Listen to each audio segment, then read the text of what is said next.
Halo teman-teman semua, Assalamualaikum warahmatullahi wabarakatuh. Jumpa kembali di Garasi DIY Channel. Sedikit bercerita, kemarin saya bawa mobil ini dalam perjalanan pulang menuju ke rumah.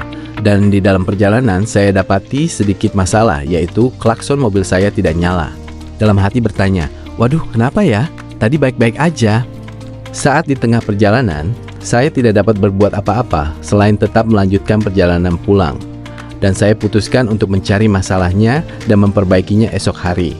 Karena saat itu hari sudah malam. Baiklah, tanpa berlama-lama, mari kita cari apa permasalahannya.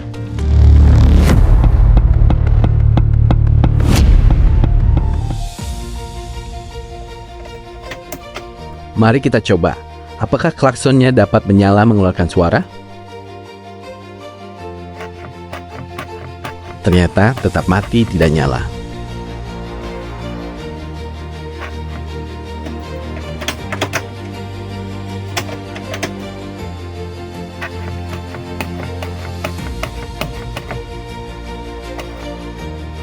Sekarang mari kita ke depan di engine bay bagian sikringnya.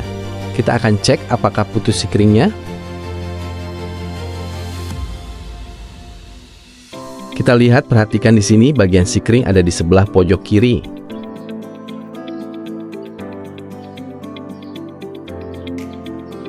Mari kita buka tutupnya. Saya tidak tahu di bagian mana letak sikring klakson pada rangkaian box sikring ini. Kita coba cari petunjuk dari keterangan pada tutup boxnya.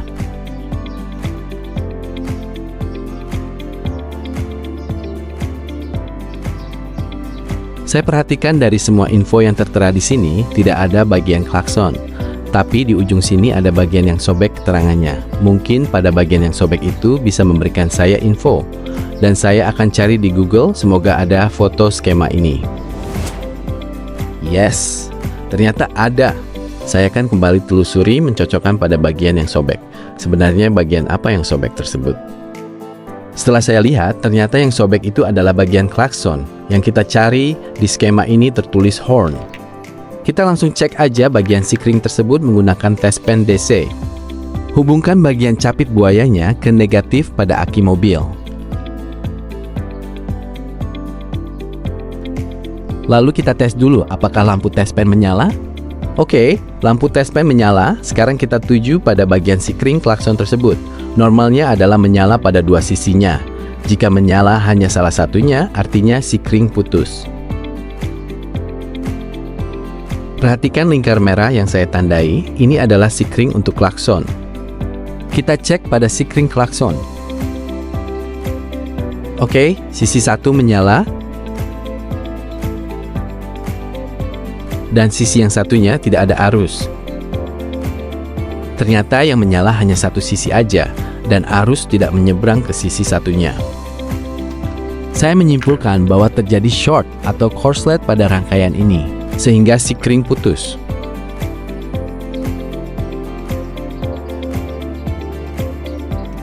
Sedikit tips saya berikan untuk memastikan short dan bagaimana saya mengetesnya adalah gunakan bohlam DC 12 volt. Pasang bohlam ke kabel, lalu koneksikan kabel tersebut pada dua sisi kaki sikring yang bermasalah. Di sini saya cukup kesulitan melakukannya karena hanya menggunakan satu tangan, sementara tangan yang satu lagi harus memegang kamera. Perhatikan bohlamnya, jika normal, bohlam itu tidak akan menyala. Jika ada short, bohlam tersebut akan menyala terang.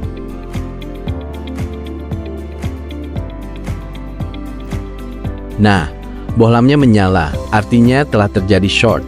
Jika kita langsung hubungkan sikring tanpa melakukan apa yang saya lakukan ini, maka sikring akan kembali putus dan terbuang sia-sia. Lanjut mencari dari mana penyebabnya. Tapi sebelum itu, kita lepas salah satu kutub pada aki, mendiskoneknya agar tidak ada arus mengalir. Jadi aman pekerjaan kita dan mencegah hal-hal yang tidak diinginkan. Lalu lihat, telusuri dan cek instalasi kabel di klakson. Apakah ada tanda mencurigakan? Saya perhatikan kabel dari klakson menuju ke sebuah relay. Kita akan bongkar relaynya. Ternyata relay ini tidak ada soketnya, yang seharusnya pakai soket, tapi hanya dibungkus solasi. Jadi saya yakin short ini terjadi karena pin kaki yang saling terhubung tanpa sengaja. Ya, bisa dimaklumi karena ini Motuba dan sudah banyak tangan.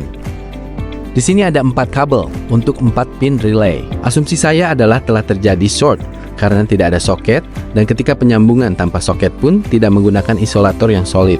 Karena saya tidak punya soket relaynya, saya berpikir mengakali sementara untuk membuat isolator solid agar ada pemisah kaku di antara kaki-kaki relay.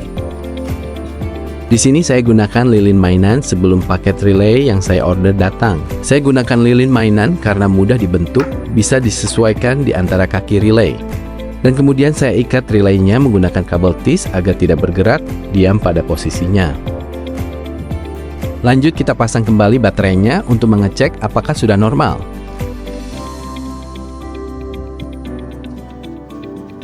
Kita akan melakukan pengecekan short kembali seperti yang tadi kita lakukan sebelumnya. Kita masukkan ke soket sikringnya. Ups, lepas kabelnya. Harap maklum ya, karena melakukannya dengan satu tangan.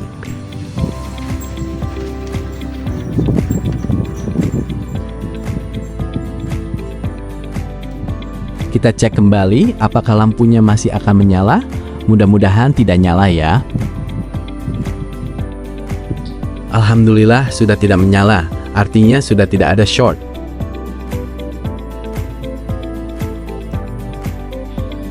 Langsung saja kita pasang sikring yang baru, ukurannya 15 ampere. Semoga sudah tidak ada masalah.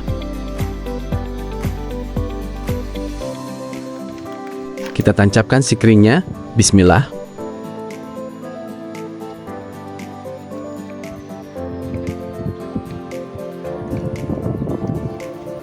Ayo kita cek klaksonnya, apakah bisa hidup mengeluarkan suara?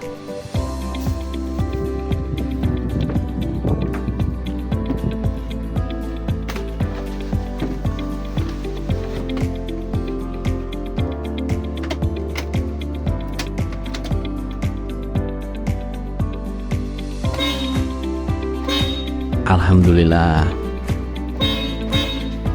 Mission is complete. Klaksonnya sudah menyala normal kembali. Senang rasanya berhasil memperbaikinya sendiri. Do it by yourself. Oke teman-teman, sekian dulu perjumpaan kita kali ini. Semoga bermanfaat. Wassalamualaikum warahmatullahi wabarakatuh.